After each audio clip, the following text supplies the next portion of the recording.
I did not build this database. I didn't create a single table, I didn't add a single field, and I didn't type in any of these records. Claude Code did all of it from the terminal while I sat here and watched. And then I put a login screen in front of it, and now my client can open it on her phone. And that second part is this whole video, because that's the part that Claude Code cannot do well for you. And if you've been watching everybody build these second brains with Claude Code and thinking, okay, this is incredible, how do I actually make money with this? This is the missing piece. Claude Code is unbelievable at building things, but completely useless at handing them to somebody who isn't you. Today, I'm going to show you how to close that gap with Softr's new MCP, and then I'm going to tell you what to charge for it. I help business owners, entrepreneurs, and just regular people turn AI into actual income. If that sounds like you, come join my school community of over 3,000 people doing that exact thing for real. You'll learn how to actually find clients, sell things that they want to buy, and close them. And you'll get access to me to get all your questions answered. The link is down below. Now let's get into this build. Right now, everybody is building their second brain with Claude Code. And I get it, I've watched those videos too. And the idea is genuinely great. You point Claude Code at a folder full of markdown files. It reads everything, it organizes it,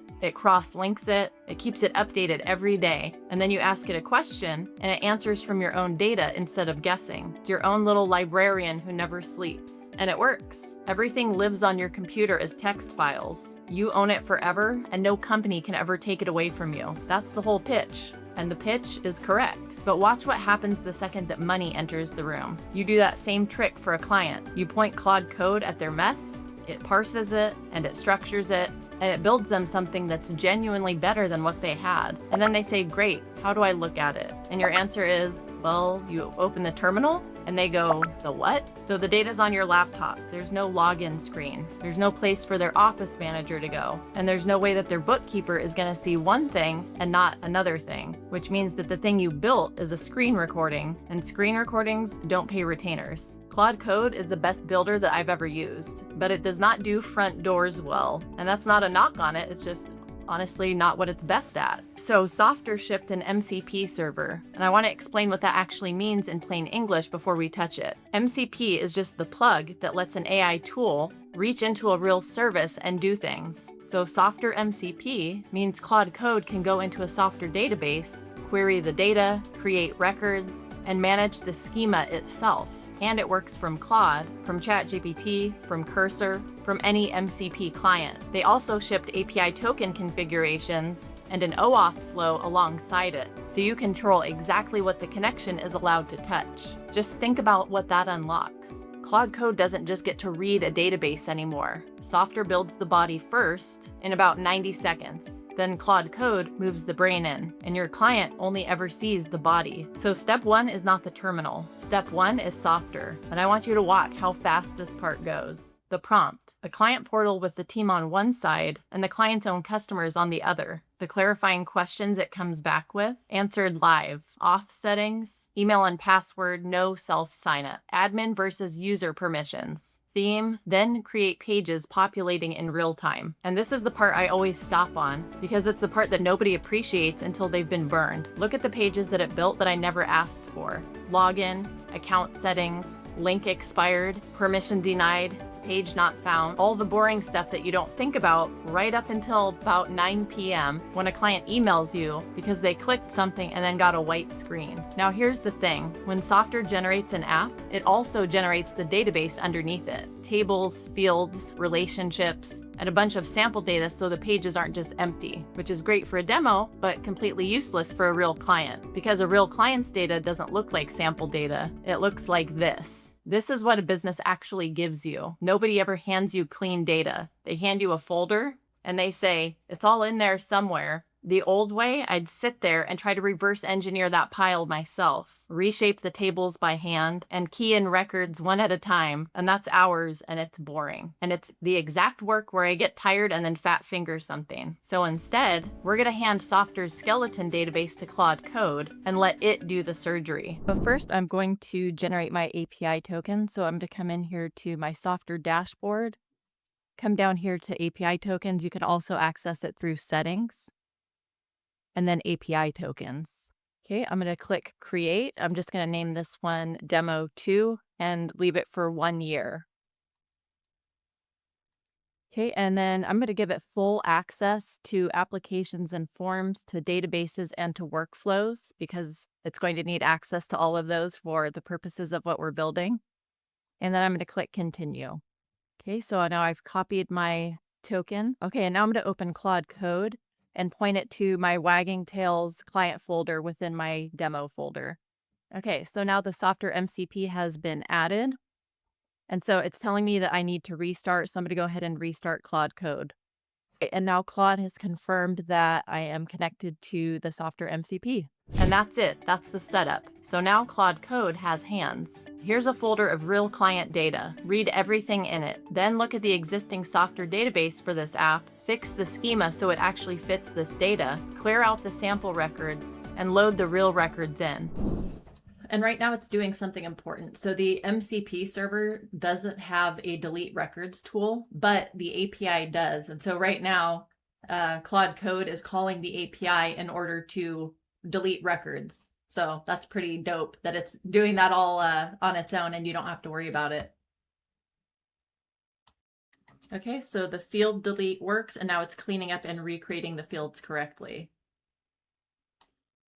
Okay, so it shows the clients are in and now the 28 pets linked to the owners with the vaccine expirations from the office manager's list are being added. All right, and now all 28 pets are linked, and now with the 24 bookings. And the last table is the 2 real invoices. All right, everything is loaded, and now Claude is just doing a quick verification. All right, and now it's done. All of the real Wagging Tails data is in the Softr database. The sample data has been cleared, and the schema has been reshaped to fit.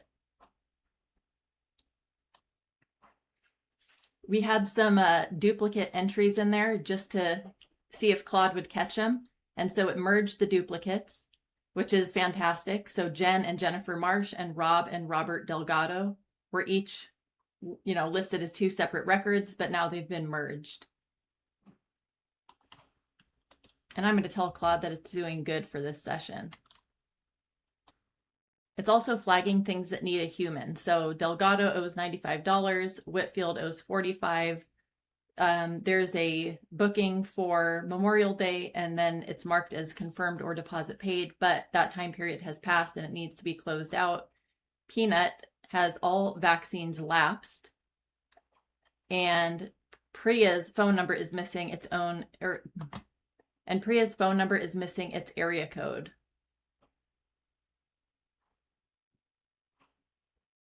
And so at the end, it's just saying what so at the end here, it's talking about what I already mentioned, that this MCP server doesn't have delete capability, but Softr's API does have that access. So it was able to work around that with the API access.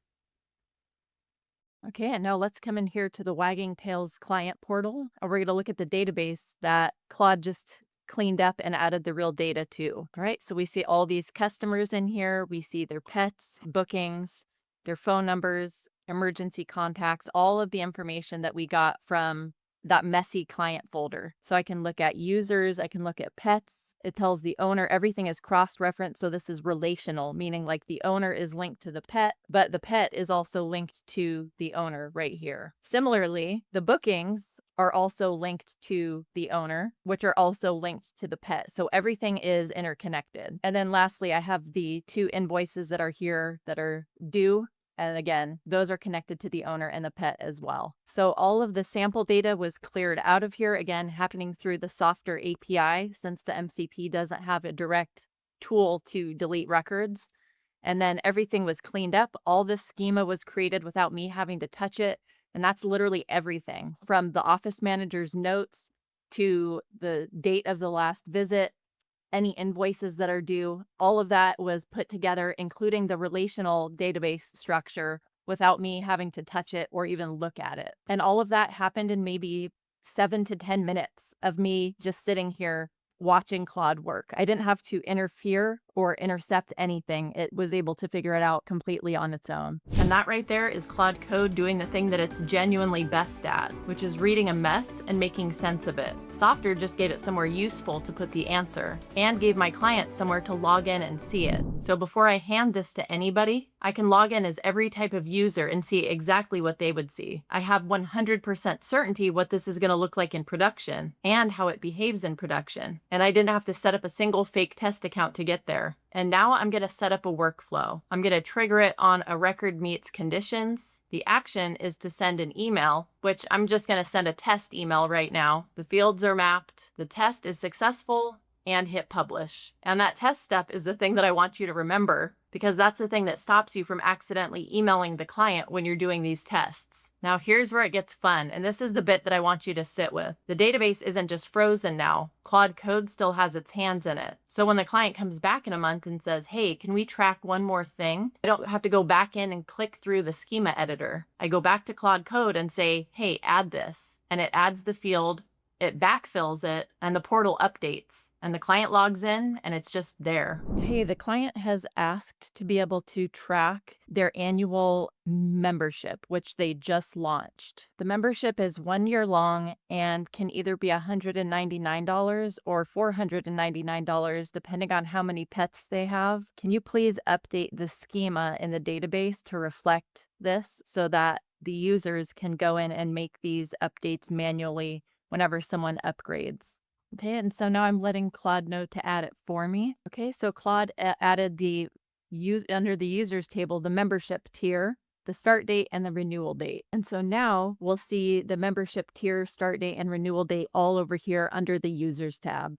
So if there are any changes, Claude's able to make those for you automatically. So Claude Code maintains the brain, and the client lives in the front end, and neither one of those ever has to know about the other. And that's the whole architecture, honestly, the whole video. And notice we proved it twice. Once when Claude Code took over the database that it didn't create, and again just now when it changed one that's already in production. So now let's talk about what this is worth, because this is where people undersell themselves into the ground. A portal like this is a 4-figure setup fee, period. I'd put it at $3,000 to $5,000 to build and hand off, because you're taking hours of manual data entry off their books every single month, and you're giving their whole team one place to look instead of 5. And then the data never stops coming in, so there are new records to handle, new fields that they'll want, and the occasional weird format, which makes it one of the easiest retainers that you'll ever pitch. You charge $500 a month to own it and keep it running. And here's why you can say those numbers with a straight face. When they ask what happens if it breaks, you open the run history and you show them every step that ran and what it returned. When they ask who can see what, you already logged in as all of them and already checked. And when they ask what if we need to change something later, you've got Claude Code sitting right there.